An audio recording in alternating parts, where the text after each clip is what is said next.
This is the 2018 Big 12 Cross Country Championship. And they are off. Yes. Nice wide start to get things rolling. Again, the course in perfect condition. Tramping down the dew there, so it's a beautiful setting here in Ames. You can see kind of two packs forming, one more to the left side of the screen and one on the right side. Be interesting. Which I'm not sure exactly. I think they make a right-hand turn, so I think eventually that pack on the right is going to merge with the pack on the left. There we go. Looks like I can see Destiny Collins moving up front for the Texas Longhorns. There's Sharon Loketti, clearly up front. So, again, 40 seconds in, nothing really is going to happen much here, especially when it's a conference championship. It's a smaller field, only 10 teams in the field. So finding positioning in a small field like this isn't as hard. I mean, you can be basically running with your team the entire time. What do you think the strategies are, though, the first straightaway here, trying to get to the first turn? Well, if you're a top 10, top 5 contender, you need to position yourself to where you're not fighting through people for the first mile. Fortunately, this is a small field, a conference championship. It shouldn't be that difficult. Observations, so from the start, it looks like they're getting after it pretty well here.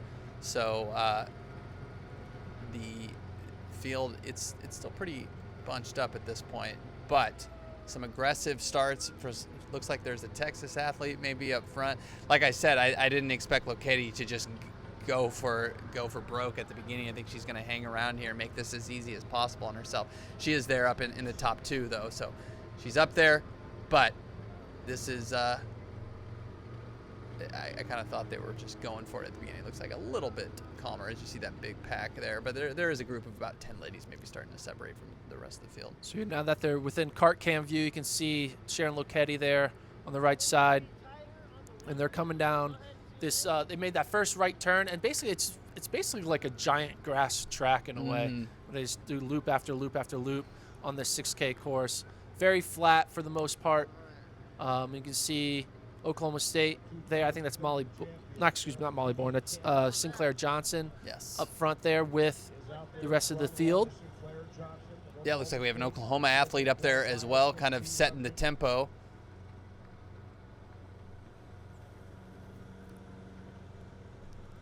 And we'll try to give you splits as they come through at the different K markers. I believe it'll be a 2K split, which we will see in about 3 minutes or so. Yeah, so an Oklahoma athlete up front. There's Destiny Collins from Texas. And, of course, Sharon Loketti right next to her as well. So the favorites kind of emerging.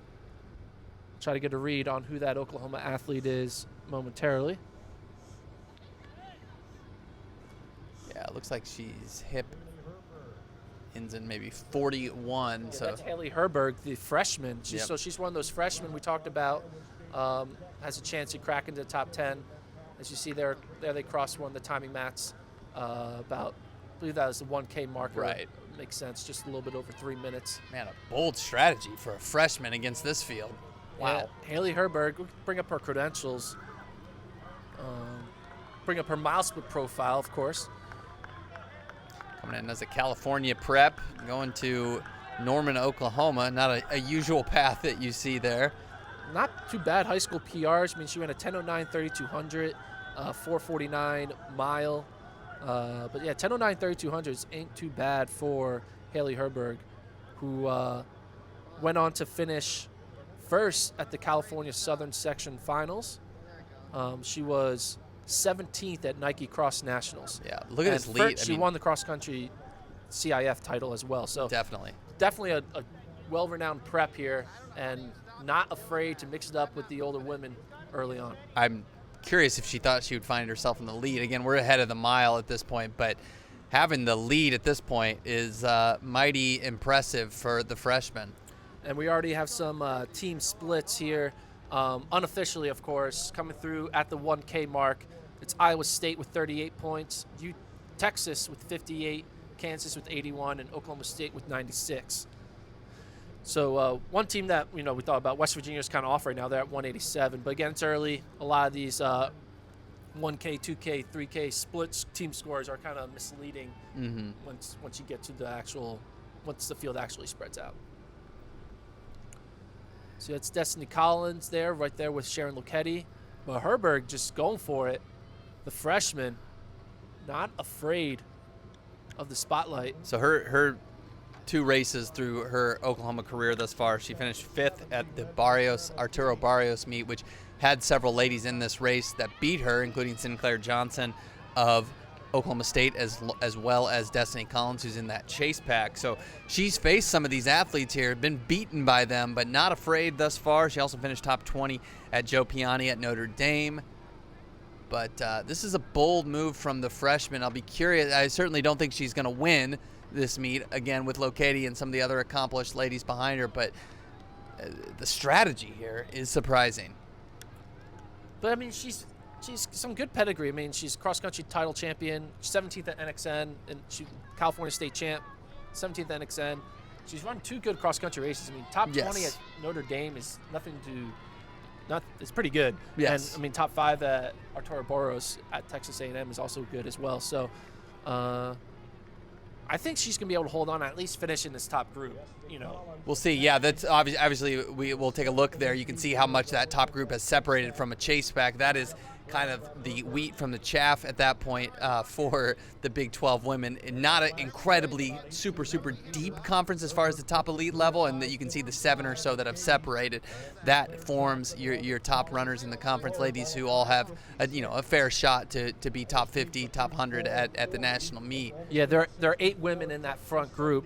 We got Herberg, the freshman from Oklahoma, Sharon Loketti, obviously, Sinclair Johnson, Oklahoma State, Destiny Collins of Texas, along with her teammate Alex Cruz of Texas. And then they have 3 Iowa State athletes, Callie Logue, Ann Frisbee, and Amanda Vestry, which is their big 1, 2, 3. So that all makes sense. But Iowa State right now at the 2K split has the unofficial lead with 40 points, Oklahoma State 64, Texas 78, and Kansas 79. Yeah. So Kansas having a good start right now through 2K, through a third of this race. You see the individual splits there on your screen as they come through that 2K mark. Johnson for Oklahoma State, who you see, of course, in that orange kit. This is a big race from her. She was only 28th at this meet a year ago. Then she went to NCAA's and finished as one of the last runners in the field at 233rd. She's just made big improvements, leaps and bounds better than she was in 2017, and possibly fighting for an individual title here. She's sticking right next to Sharon Loketti. I'm curious when they're going to swallow up Herberg. I mean, I assume it's going to happen maybe after halfway because Herberg looks like she's fighting a little bit even this early in the race. Well, I'm going to be interested to see when Loketti makes a move. Like, is she going to want to keep it close for 4K, 5K, or like, is she going to wait till 3K to make a move, 4K? Like, what do you think Sharon's going through her mind? She knows she is the best talent in the field, and she knows that if she makes it honest, no one's going to be able to go with her. Yeah, you have to find a balance here. You don't want to leave it too late to where she's in a kicker's race where anyone could win, and you put some people with faster finishing speed than Loketti into the mix, like Johnson, who's a solid middle distance runner. So I would assume she'll go at halfway. Yeah, so they just hit halfway there. That's that 3K marker. Just about 8:31 at 3K. Well, that's not 3K, but No, that's not. the 8:31. No, sorry, excuse me. Yeah, probably 2.5. 2.5K. Yeah. Yes, you're right. That would Yeah. make no sense. I was just assuming it was KKK. Yeah. Yeah. So my apologies. But 8:31, they're at that split, wherever that split is, probably 2.5K. And right now, Iowa State again continue to lead because they have 3 women there. You can see one of their women is in that top group, and then the other 2 women are in that back group, Yes. Ann Frisbee and Amanda Vestry. So Texas with 2 in the front group, Iowa State with 3. But Iowa State also has 2 more leading that chase pack. So Iowa State has 5 in the top 10, which is the recipe to win a Big 12 title. Right. And now they're starting to swallow up Herberg a little bit here. We'll see if the freshman can kind of hang on now that she has been caught. That's always an interesting thing when you see somebody has an early lead. Will they hang on and try to stay in the top 5, top 10? She kind of had another charge there coming off this little downhill. So feeling better than maybe she looks at this point. Doesn't want to give up that lead. There's such a mental letdown, I feel like, when you give up a lead after holding one for so long into a race. So she is pushing on the gas here. And when you see the lead group, they have really separated from the rest of the pack. I mean, they have about 10-second lead on the chase pack, and then 20-second lead on that second chase pack. So Herberg really trying to make it honest for her ability to try to give herself a shot for a top 5 finish. And right now she's in there. She's alone with 6 other women. Or maybe 5 other women now. Yeah, so it looks like it's Loketti, Johnson, Destiny Collins, and I believe that's Callie Logue, or that may be Frisbee. Yeah, it's Rogue. It's Rogue. Logue. It's a Rogue Logue.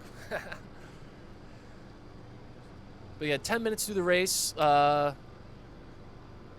We still have yet to see the Loketti domination. Yeah, so we're past halfway. I'm a little surprised, but maybe at 4K, maybe at 5K, or she could be having an off day. You never know. I mean, she looks totally strong, so I would anticipate the move's going to be soon. And you can kind of feel, just looking at it, that maybe the gears are starting to move up a little bit. Herberg's possibly lost the lead now for good. We'll see, but there they pass another split, a little different on the splits. They're not at each exact point on the course. And you can see here this chase pack, you saw like 10, 15 second, and then you have basically the rest of the field coming through. You see 2 Cowgirls there up front, 2 Iowa State, 3 Iowa State now, Texas Tech. But the team race, maybe the second place team race, is going on right there in this chase pack that's coming through your screen right now. Yeah, and Oklahoma State had a lot of bodies. I don't think they have their 5th until a little bit back, so that is obviously going to be a big challenge. But they're running pretty well, are the Cowgirls. And Loketti now really attacking that uphill, trying to make some separation here now, and just 12 minutes through the race. It's 5 meters, and I assume it'll be 10 meters soon. This was the move, right? Maybe that hill the second time, just blow it open, and I don't see anybody going with Sharon Loketti. Updated on team scores, it's tightening a bit, be honest. Iowa State 41, Oklahoma State 52, Kansas 86, and Texas 90. I mean, right now, Iowa State has a 11-point lead, and you think it could be even more, but you beat someone by 10 seconds or 1 second, you only get 1 more place. So even though there is that big gap between the top 3 of Iowa State and then the rest of the Oklahoma State. Yes, and a conference meet is a big difference. It doesn't matter because there's no bodies between them. You see all that green area grass doesn't really affect the team score because, I mean, I'm sure Sinclair Johnson is thinking, all right, if I can put myself in front of the Iowa State women and maybe hope that Herberg or Destiny Collins can do that as well, that will help them with a chance, and then have their 2, 3, 4, 5 all win that chase pack. So the move that we anticipated has been made by Sharon Loketti with about 7 minutes to go in this race. Herberg's hanging strong in that chase pack, of course, but nobody going to go with Sharon Loketti. She's just head and shoulders above this field. Of course, still have a handful of minutes to go here, so we don't want to call it for it just yet, but this one is playing out to expectation in the latter stages of the race now. I believe we have 2K left to run. So with Loketti making this move here, we now have 3 packs. You have the Loketti pack by herself. You have the pack of 3 to 4 women with Iowa State women and Sinclair Johnson and Destiny Collins. And then 20 seconds behind that, you have the rest of the field. And that's a big field. That after we get to that 3rd pack, there are probably 30 women in that 3rd pack. So that's where the team battle is going to really unfold.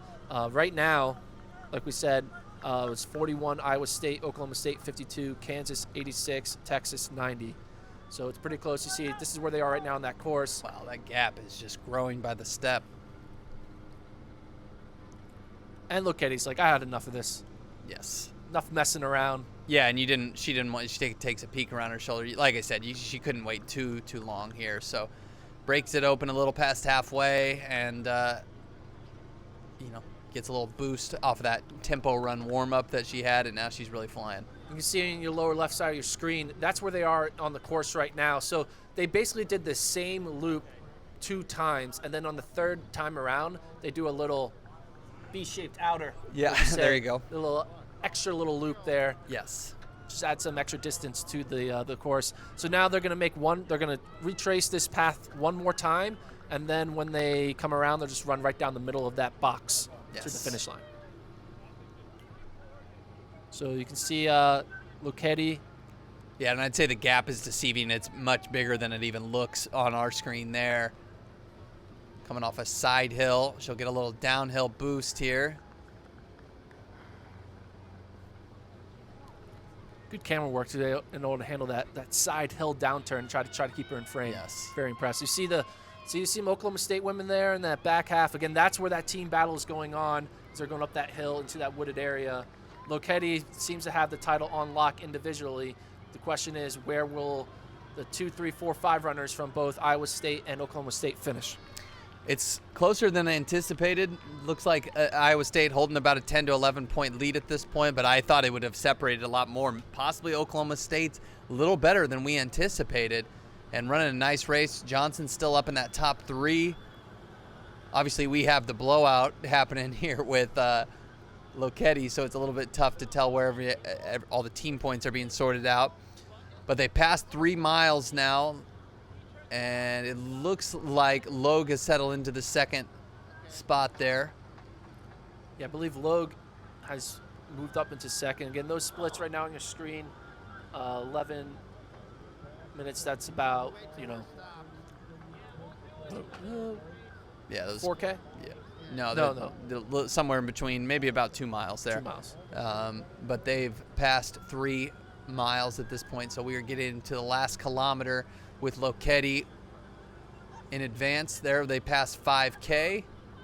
So Sinclair Johnson's really got to eye Logue here if she wants to give her team any shot at winning this team title.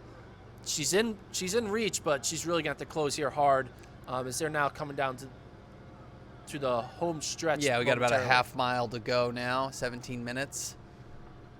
It's a quick course today. Obviously, the grass is pristine. This is basically like a golf course.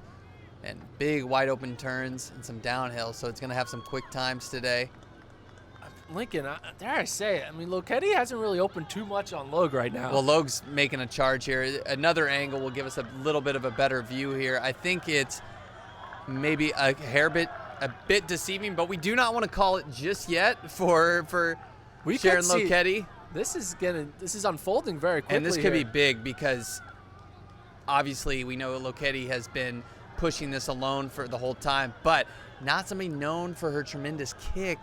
If Logue can close this up, wow, this would be a tremendous upset. We'll see. Yes, Logue is definitely closing here on Loketti. Loketti thought that she had dropped them and had the win in her bag, but Logue is closing and is getting closer and closer. We could see an upset here. Callie Logue, the sophomore, on her home course, is eyeing down Loketti here, 18 minutes into the race, and she has caught her. It's going to come down to the final 400 meters, and you got to like Logue's position now, being able to catch Loketti after she made that hard move up that hill. And we are seeing the pass here at 18-minute mark, and can Loketti respond? Loketti is not even responding to the move. She is burnt at this point. This is a huge shock, and we'll see in a moment the big lead that Logue has opened up, and I think Johnson might catch Loketti as well. This is a tremendously surprising development. Look at this gap by Kaylee Logue. She was 4th a year ago at this meet, only 21st at Nuttycombe. This will signal the biggest win of her career and put her name in the mix as somebody who could be top 10 at NCAAs. This is incredible. And Loketti is just completely backwards. falling apart at the seams at this point. I did not see this coming. I'm sure she didn't as well. This is incredibly shocking. Will not win her 3rd consecutive Big 12 title, and it looks like it's going to be Callie Logue winning her first. Wow, Callie Logue. Should be okay. Just like on her home course, down the home stretch, she's going to take this victory. And this is we did not see this coming. And yeah, Loketti continuing to go backwards. Then we're into the final stretch here. Logue, yeah, you definitely thought she could be a top 3 and even a top 2 finisher today, but to get this W, and Loketti may not even finish at the top 5 at this point. She is completely gassed, as it looks like Herberg and Collins will pass her. So they are coming down to the home finish at the most latest split. Iowa State had a 20-point lead, and they might be able to hold on to that, not just get the team title, but the individual title. But there's Callie Logue impressively wins it in 1953. Sinclair Johnson takes second in 1956. And there's the freshman, the true freshman, Yes. Haley Herberg, taking third. Loketti dropping back hard here. Wow, who would have thought that Sharon Loketti would get fifth in this race? And I she can't is believe it. struggling to get across that finish line. Sharon Loketti gets fifth. Destiny Collins takes fourth. Wow. Upset City. I can't believe it. That is a shock. And to start off conference weekend this early in the 3-day extravaganza with Sharon Loketti getting fifth, and looks like she's going to need a little medical treatment there. A tough one for her today, but not for Callie Logue, just a sophomore. The win on the home course, I imagine it's going to lead her team as they get 3 in the top 7 to a big team win, their 3rd straight. Great start for the Cyclones. Yeah, so individual results are coming through right now. Like Iowa State taking 3 in the top 7. Iowa State putting 4 in the top 10. Iowa State putting 5 in the top 11. Iowa State is gonna defend their title with a 3-peat and also win the individual title. They go 1, 6, 7, 10, 11. You know, Gordon, we said this is why they run the race, and it's a cliche, but we were announcing, 15 minutes into this one, oh, Sharon Loketti's got this in the bag, just knowing her history, knowing her as an NCAA champion. But my goodness, she kind of fell apart, and Callie Logue took advantage, running a brilliant race, timed it perfectly. Again, we've seen it throughout this season. Athletes running on their home course know when to make the moves. They know when the course breaks down and takes advantage of some hills.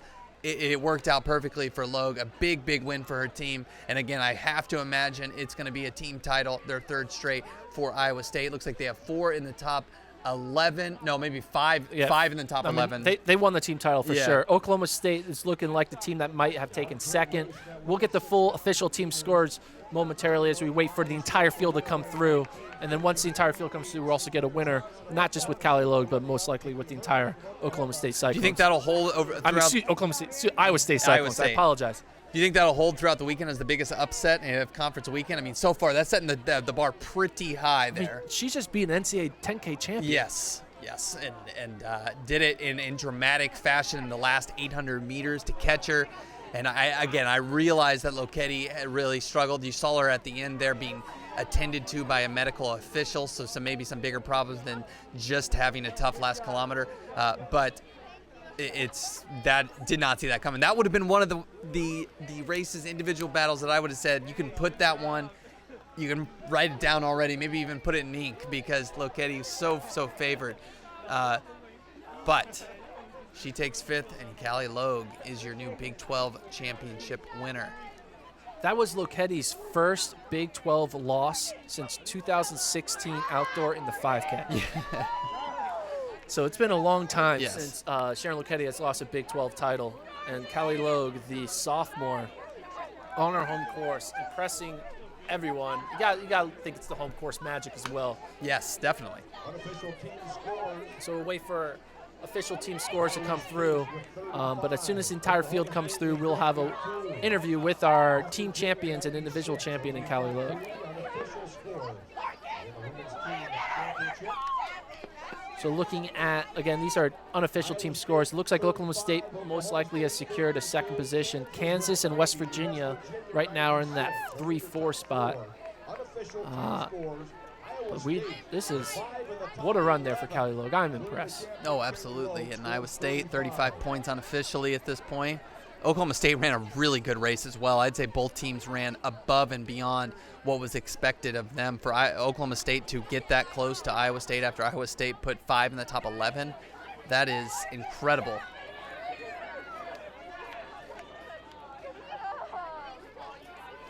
So still waiting on some team scores to come in, but we should have them momentarily once everything is updated. And in about 35 minutes, we'll have the men's race. But already Upset City, that just sets the table for a men's race. That if that is, if the favorite falls that hard in the women's race, maybe it'll happen in the men's race. Although the favorite on the men's side is an Iowa State Cyclone. Again, though, the home course making big differences here.